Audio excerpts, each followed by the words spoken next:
a family supporting people experiencing homelessness during the pandemic, and a children's book empowering young girls to love their natural hair. On today's In This Together, presented by Ulta Beauty. Hey guys, and welcome to In This Together. I'm Sally Turner.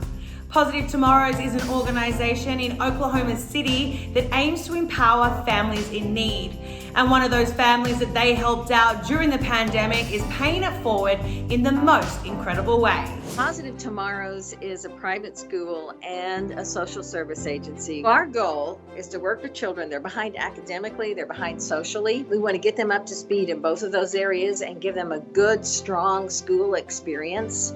And at the same time, we want to work with their families and we want to help them become stable. Rachel Handy and her children received assistance from Positive Tomorrows in 2018. A few years ago, I was in a domestic violence situation, and that caused me to have to go to the YWCA, which is a domestic violence shelter. So Positive Tomorrow programs with them for homeless kids to be able to go to their schools. Positive Tomorrows has been a great stepping stone. After leaving the shelter, they helped make me get a rental home. And then just from there, I've always kept in contact with them. Since leaving Positive Tomorrows, Rachel has gone on to purchase her own home and start a new job. And when Rachel lost that job because of the pandemic, Positive Tomorrows provided her a grant. They were grants of about $500 that we were able to connect with our family. I know we were able to give one to Rachel and her family, and they used it to pay off some bills that they had, and then with the extra money, they used it to make some impact in their community and fed folks who didn't have food. When the pandemic first started happening, I was forced to homeschool my 4 children. So one day we're gonna go feed the homeless. It was part of our lesson plan, and we started off really small, and then we just seen a good positive reaction. We didn't know how many people we were gonna feed, so the first night we only brought 10.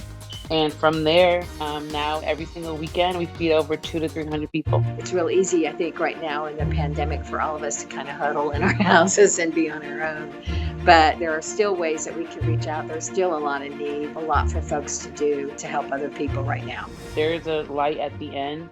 And during my time, when you're in the situation, you just think that's life. And for anybody going through domestic violence or just a mentally, physically abusive relationship, you can get out. I used to be one of those people who think, I have kids, I have to stay with him. That's not true at all. And now I'm in a healthy relationship. I'm opening up a store soon. I own my home, so it's a big difference. I've never thought I would be here 2 years ago. And for our next story, we've partnered up with Ulta Beauty to shine a light on beautiful moments of togetherness, joy, and humanity. Our story today is about one mother's message to empower young girls. Lynn Graham's book, Empress of Coils, aims to inspire girls to fall in love with their natural hair. The book tells the story of Kendallin, a 10-year-old girl who realizes the beauty of her curly hair after an inspiring journey. Graham wrote the book based on her own personal experiences with her daughter. She told us, Empress of Coils takes you on a journey of self-love, heritage, and unshakable self-confidence, not to feel obligated to conform to society's beauty standards. It relates to all ethnicities of hair and children, a book for the girls with tight curls.